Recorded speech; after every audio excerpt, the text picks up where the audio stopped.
Welcome into the KSL Sports front page in the Jazz Notes podcast. I'm Ben Anderson. You can find me on Twitter at Ben's Hoops. Read me at KSL Sports and, of course, download the KSL Sports app. Very excited to be joined by Utah State star and NBA draft hopeful Sam Merrill. Sam, how are you? I'm doing great. How are you doing? I'm doing great. Thanks for doing this first and foremost. I know you're probably getting into maybe the weirdest week of your life, the most exciting week of your life coming up right now. What's this process been like? Yeah, I'm really excited about the Masters. It's going to be a fun week. I'm just kidding. It's, I'm just so happy that it's finally here. Sorry, I got a little cough.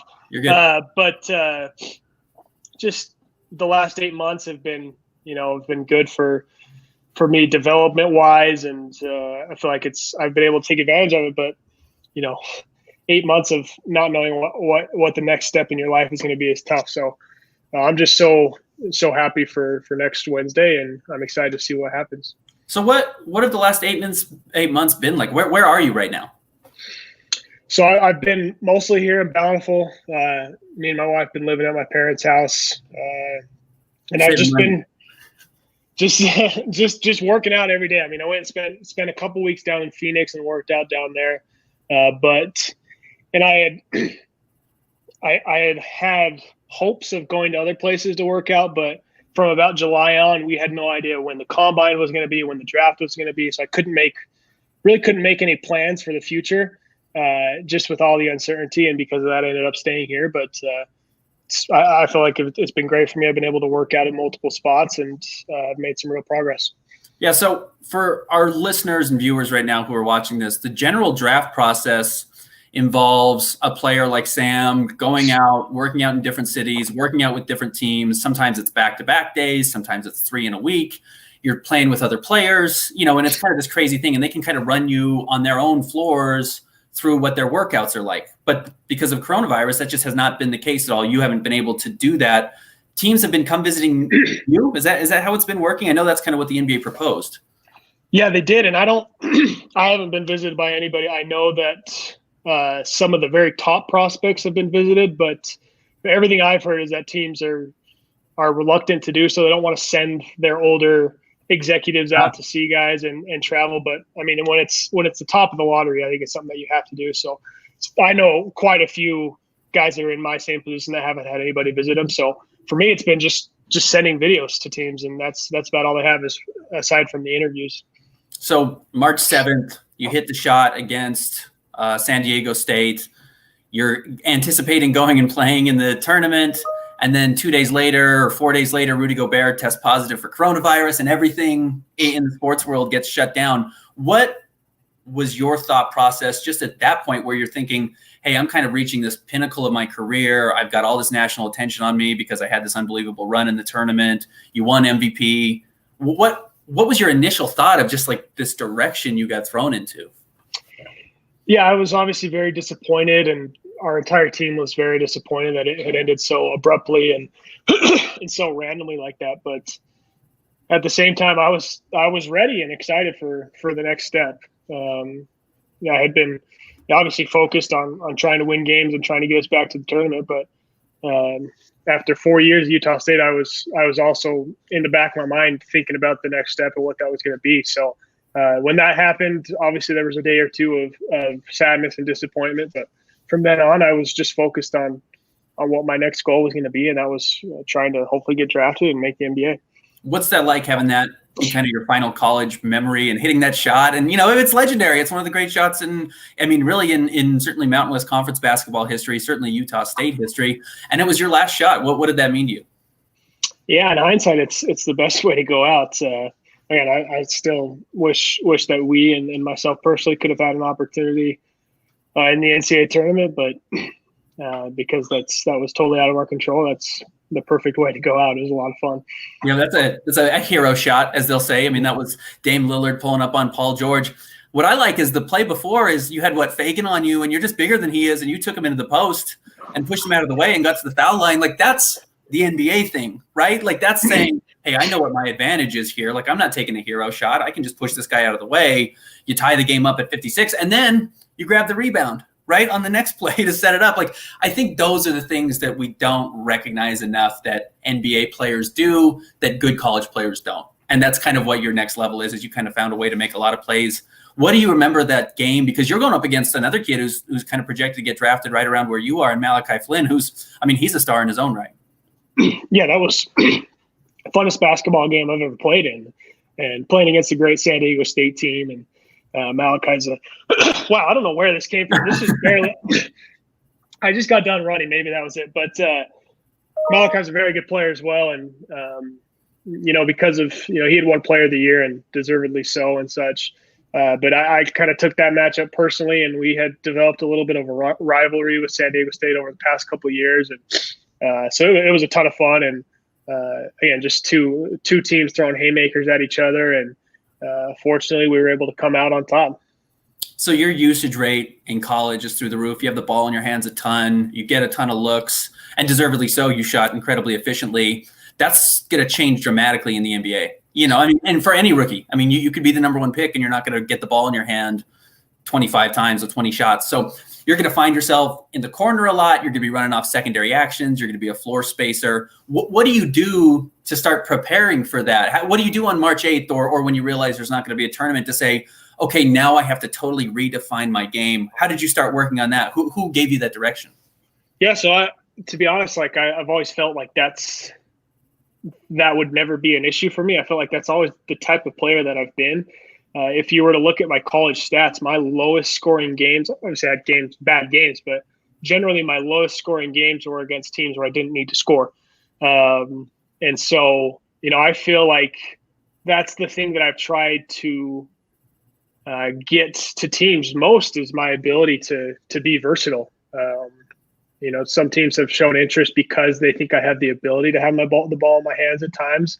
But I've also told teams, listen, like my first 2 years in college, I didn't have the ball in my hands as much, and I was still incredibly efficient. My second year, I ran off a ton of screens, a ton of staggers and pin downs, and in conference play, I shot like 53% from three. So that's where the 4 years, it's a negative in some ways, but that's where it's a positive because teams do have a lot of film on me and can see that, hey, 2 years ago when I had the ball in my hand a little less, I was still very efficient and still very helpful to the team. So, I'm focused on getting my handle to the point where if I do have the ball in my hands, I can be successful. But at the same time, I've worked a ton, and I've always felt confident as a shooter running off of screens. But that's been the majority of the work that I've put in this summer.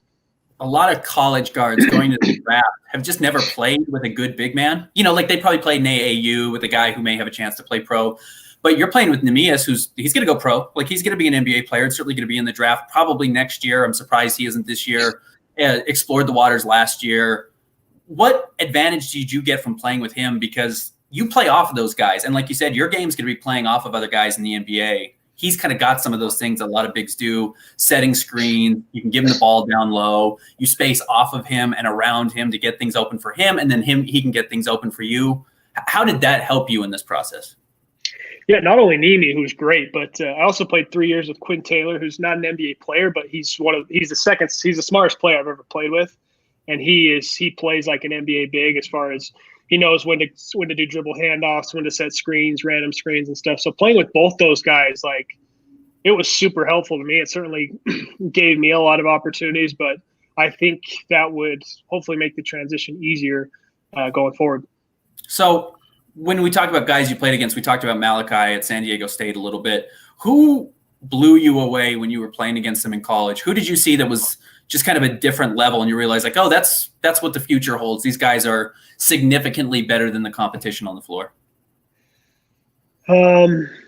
That's a pretty good question. We don't have a ton of NBA star-like players in our league, so it's a little different, but we do have some very good athletes in our league.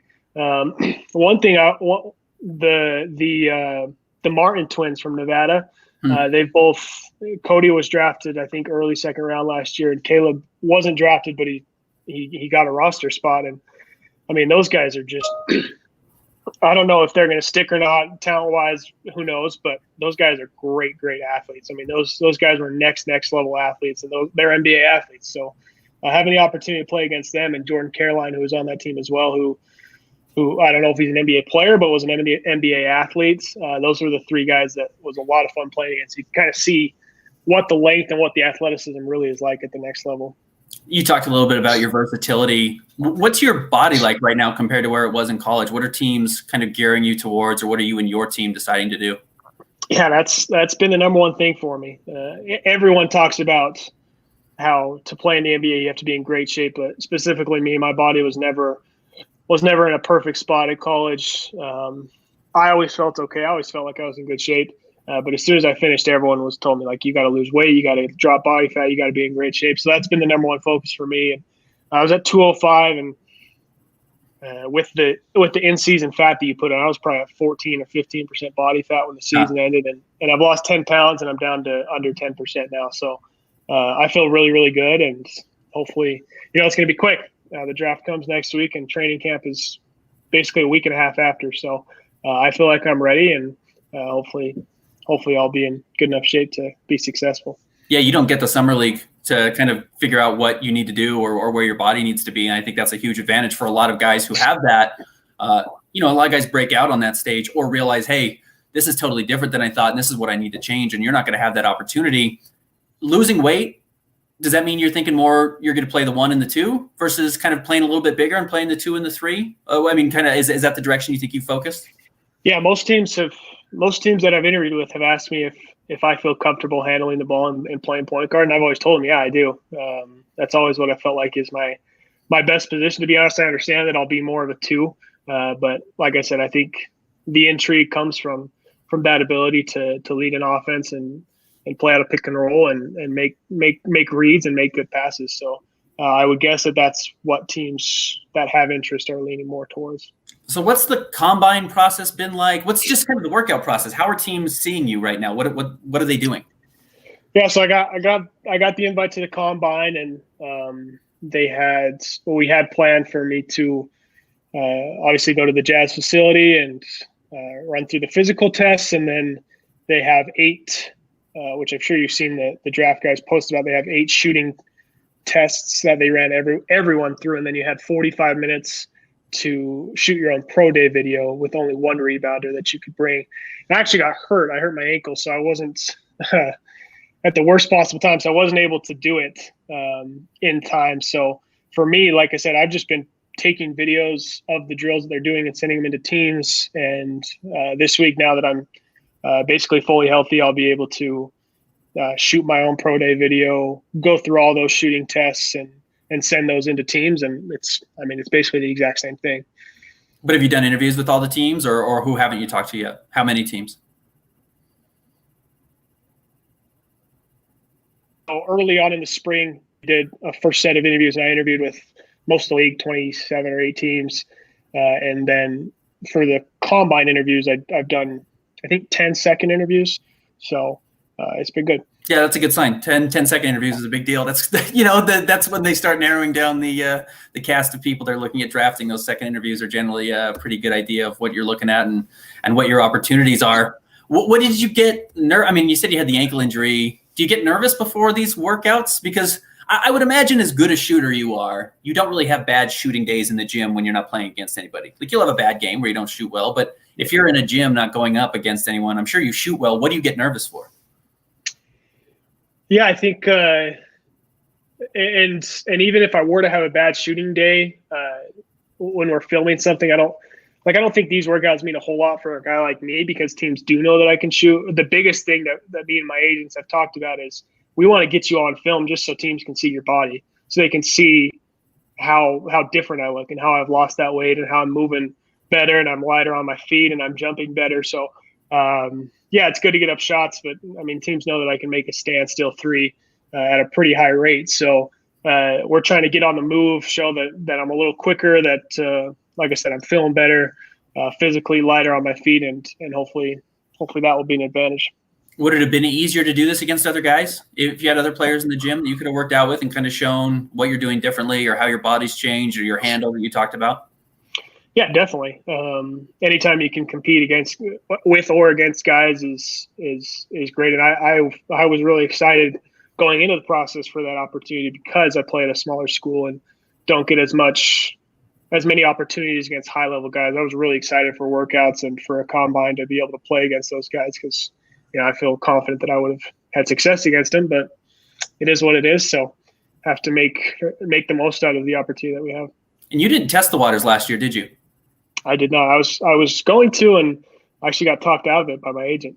And obviously we didn't know that this year was going to look like this, and you probably could have visited 4 or 5 teams. The guys who test the waters, they don't go and see 15 teams. They generally see, you would have seen the Jazz because they're close, and you would have maybe gone to the Lakers or a couple of teams on the West Coast. But what do you miss about that, or what do you think you missed about that opportunity? Do you wish you would have done it now in retrospect?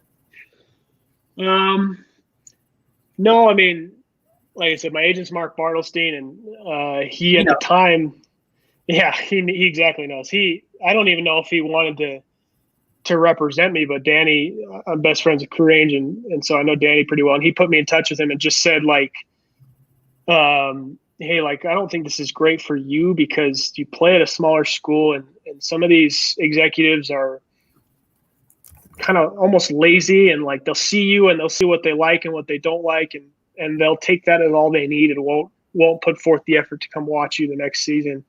And I kind of wanted to do it just to see what it was all like and to go, again, put myself up against teams. And a few teams that I've talked to this year have asked why I didn't. And they said, we might have taken you last year. So there's thoughts there. But, I think going to the CP3 camp this summer and then having a senior year and being able to play and learn all that stuff, do I wish I would have maybe tested it last year? Sure. But I think it was the right decision. It's funny you mentioned Boston and having the ties there. Boston's one of those interesting teams this year that has 3 draft picks, and they've got 2 kind of late in the first round. One of the theories about this draft as opposed to other years is because you're not going to have summer league, because you're not getting traditional in-person workouts, it's going to behoove teams at the end of the first round to draft a player that they have more footage on, which sometimes they don't do. And you're one of those guys. In Boston, having 3 first-round picks, they could take a guy at the end of the first round and say, we like this. We took flyers on our first pick and then a little bit safer and then went really safe on the 3rd pick. Do you play through scenarios? Are you looking at teams and where they're drafting? Do you Google your own name? Like, how do you do the internet process? Yeah, I certainly see it, and I have a general idea of where teams are drafting. It's funny, the teams that I think are most interested right now don't even have 2nd-round picks. They've made it clear that they think they're going to move into the 2nd round. So I know the 2nd round, especially, which is where if I do get drafted, I'll go. It's a crapshoot the night of. There are so many trades and such. So I've just tried to, especially right now without a summer league, like you said, it's so important to have guys that are ready to go. And I've tried to tell guys, and I think teams know that with my maturity level and my experience, like, I'm a guy that's going to be ready to go. I'm going to be able to pick up on things quickly, and hopefully I'm a guy that can help right away.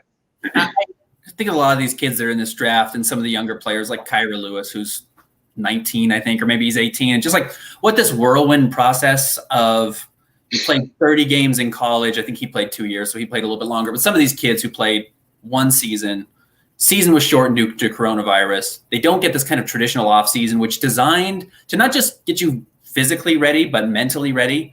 You're 24, you served a mission, so you have some worldly context that most guys don't have going into the draft. What has been your mental process preparing for this? Where's your mental health been? Have you had highs and lows? How's that process played out? Yeah, it's certainly been frustrating. Originally thinking the draft was going to be June and then maybe July and then August, and then it was October 16th and it was October 16th and then it wasn't, and now it's November 18th. And that's been very frustrating. But again, with the experience and kind of maturity level that I have because of my age and because of, like you said, my real world experience, I've tried to really, really just focus on what I can do and what I can do with this time and how I can improve and how I can try and get my body in the best shape possible. And that's been my focus. And again, I've tried to tell teams that, like, at this point, age doesn't matter, especially probably in the 2nd round. I know for a publicity thing, maybe you don't want to take an older guy, but at the end of the day, and teams have told me this, we're not worried about that. We're worried about guys that can play. I've tried to tell them I can play. I'm mature. I'll be able to handle anything. I've spent 2 years in a different country. I would have no issue moving away from home. And I think all those things have been an advantage for me. How has the mental health? What do you do to take care of your mental health, I guess, is what I'm trying to ask. And just understanding that you are going to have this kind of crazy life that you're about to embark on. And Adam Silver has talked about how unhappy NBA players have, this kind of surprising level of unhappiness players have found. You've certainly got a different experience. You've got a wife, you've got some established family already, and you kind of get to enter the league with a support system. How do you approach that? Have you prepared for that? Do you talk to people about it? Yeah, I've tried to talk to people and say, hey, what are those first couple months like? How different is it? And they've all just said, you got to have a good support system, like you mentioned, and that's important for me. And having a wife that I can, obviously talk to and can help me out is great. And having parents and a family that are very supportive as well. I don't know exactly what's coming, but I would hope that, again, with my good support system and having a good foundation, that I'll be able to handle anything that comes my way. I think one of the things that you notice in the draft, which is so funny, it's a small community. The NBA community is really small. And a lot of guys who are in the league, their dad played, or they have a cousin or an uncle who played. Like, it's weirdly small of this idea of like, hey, I know somebody who made the league, and that opens up my opportunity to make the NBA. You talked about the Ainges. Do you have anyone else in the NBA that felt like, hey, that's kind of like, I know that person and they made it, and so it made it realistic to me? Or are you carving your own path? No, that's really it. Danny and crew are about the only ones that I know. I've got to know George a little bit this last year, and he's become a little friend, and so it's been good to talk to him about that type of stuff. George Niang. But that's it. It's a whole new world for me, and like I said, I'm just trying to carve my own path, and I'm excited for it to see what happens. So have you been, one of the things I don't think everyone realizes, we see these friendships that form in the NBA, Jaylen Brown and Donovan Mitchell are like really good buddies. A lot of these, and I think they were in a different draft, a lot of these relationships form during the pre-draft process with like guys you went to college with, and then you ended up running into each other in workouts. And I know you don't get that opportunity, but do you have friends that you form through this process? A lot of guys, it comes from being in the same agency. Are you recognizing some of those relationships you've had with guys that are going through the same process with you? Yeah, definitely. Like you said, through the agency, we've been able to connect and speak with a few of those guys. Marcus Howard, Jordan Nwora, Skylar Mays. I knew Skylar from the CP3 camp. We talked quite a bit and gained a relationship there, and then we played against each other this year. So a few of those guys I've gotten to know, and we've kind of talked through things. And then been playing a lot with Yoli and Jake Toolson. I've known Jake for a while, known both of them, but been good friends with Jake for a while, but really got to know Yoli this summer. And we had some really good runs going until most of the guys left for Europe. So now we're scrounging trying to find guys, and then I got hurt, so didn't play for a little bit. But it's been fun to play with those guys, and specifically talk with Yoli about our different experiences with teams, and hopefully we all get a chance and can make the most out of it. Are some of the pros locally or around the league accessible? Have you been able to work out with guys? I mean, the weird thing is your off season matched up with their return to the NBA within the bubble. So there weren't as many guys around. Mm-hmm. A lot of times college players go, Donovan Mitchell tells a famous story of playing with Paul George and CP3 and them telling him, hey, you're ready. Like, enter the draft. Like, you're ready to go. Have you gotten that opportunity to play with NBA guys just around over the last couple of years since you've been at Utah State? You mentioned your relationship with George. Yeah, George. We played with George and Donovan once. Played and worked out with George a couple times. Played a couple times with Rajon Tucker. That's it, really. Yeah. Again, it's been crazy. But then, like I said, we had some really good runs going this summer where it was me, Yoli, Eric Mika, Kyle Collinsworth, Dakari Tucker, Rajon. A lot of guys that have either been close or had a cup of coffee in the league. So it's not quite the runs that maybe you would want. You'd want to go against high-level NBA guys, but I still think it's been good. How those names of guys you mentioned are really fascinating because you talk about Kyle Collinsworth and what his pro career has looked like. George has had a really unique pro career where he was unbelievable at Iowa State. got drafted, I want to say either by the Pacers and then ended up at Golden State and then ended up with the Jazz. Rajon Tucker went super small school, medium school, didn't get drafted, goes to the G League, ends up signing like a full year deal with the Jazz and makes all this money. There are so many different ways to make it. And then you mentioned Donovan Mitchell, who, I mean, he took off like a rocket. I mean, he was kind of a nobody, then ended up climbing up draft boards, and then all of a sudden he's a superstar. There's not one right way to do this. How much have you thought about that? That like, hey, there's going to be setbacks along the way. There's going to be things that work out in your favor along the way. How do you even prepare yourself for the uncertainty of it? Yeah, that's been one of the things that I've tried to focus on most. Like, do I want to get drafted? Yeah, of course. That would be great to hear my name called. But at the end of the day, like, so many guys have been drafted and haven't made it to a second contract. And a lot of guys either have been drafted late in the second round or undrafted at all and have carved out a career. Sometimes with the first team, sometimes with the second or third team, like you said. So I'm trying to just have a steady mindset where, whatever happens next week or in the next couple months, like, I believe in myself and what I can accomplish. And if I stick to it and work really hard, then it may be in year one, it may be in year four, but I believe that if I keep the right mindset, I'll be able to have success. Yeah, I mean, you look at the end of the season and the postseason in Orlando, the rookie anyone was talking about was Luke Dort, who went undrafted and was tasked with guarding James Harden. Like, it's a crazy world. The league is crazy, and what they ask rookies to do and who blows up and who doesn't. There's just really not a ton of preparation for it or ability to prognosticate or guess what's going to happen. Along those lines, have you looked at other guys and the draft process of other guys and thought, hey, that's ideal? I mean, the lazy name people are going to bring up is Duncan Robinson, because he's a great shooter. He's a white guy. He wasn't unheralded at Michigan, but people weren't expecting him to be the star that he's turned into. Do you look at pathways or style of play of guys who have succeeded in the NBA that match what you do? Yeah, definitely. I think I have to be ready for something like that. And almost every team has asked that. Hey, who are you watching? Who are you trying to be like? And I mentioned Duncan Robinson and Joe Harris and all those guys, but I think, like I've said, most teams that have intrigue realize that I can do a little more. And Joe Harris is a guy that can put the ball on the floor, and he can drive closeouts and such. Duncan, not so much to this point, but I've tried to tell teams like Luke Kennard can play out a pick and roll, and he can do both. And Bogdanovich can.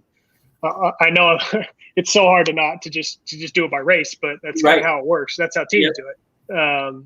And Tyler Hero, he can do both, and that's what I've tried to show teams. Like, I can come off a screen and knock down a shot 80%, 80%, not in a game, 80% by myself, which would translate to whatever 40%.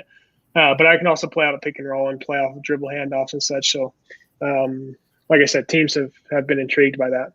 And there's guys like Seth Curry. You know what I mean? There's lots of guys that he was a backup guard. He's not as adept a ball handler as his brother is, obviously, but he's just an unbelievable shooter, and he can do what you do, which is running off a curl down or a pin down and a screen and pull up, and needs one dribble or no dribbles and can step into it. Like, yeah, you're right. It doesn't all have to be white guys, but it is what we do. It just kind of tends to be how the draft works out.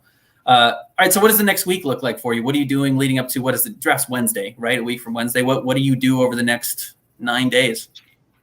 Well, like I said, because of how quickly everything's going to happen, like, I'm not even so much worried about the draft. I'm trying to get in shape for a training camp. And so a lot of conditioning, again, just taking care of my body. And like I said, because of the injury, I had a little setback with that. So I got to get back into it. And like I said, this week I'll be shooting all those videos and sending those into teams. And again, just, I don't know where I'm going to be in 2 weeks, but wherever I am, I got to be in great shape and be ready to go. So that's my focus for right now. And then draft night itself, I mean, you're at home with the family watching it on the TV. I mean, it's going to be weird because there's no green room. There's nowhere to go this year. How are you going to view that? Yeah, I'll just be here home with my family.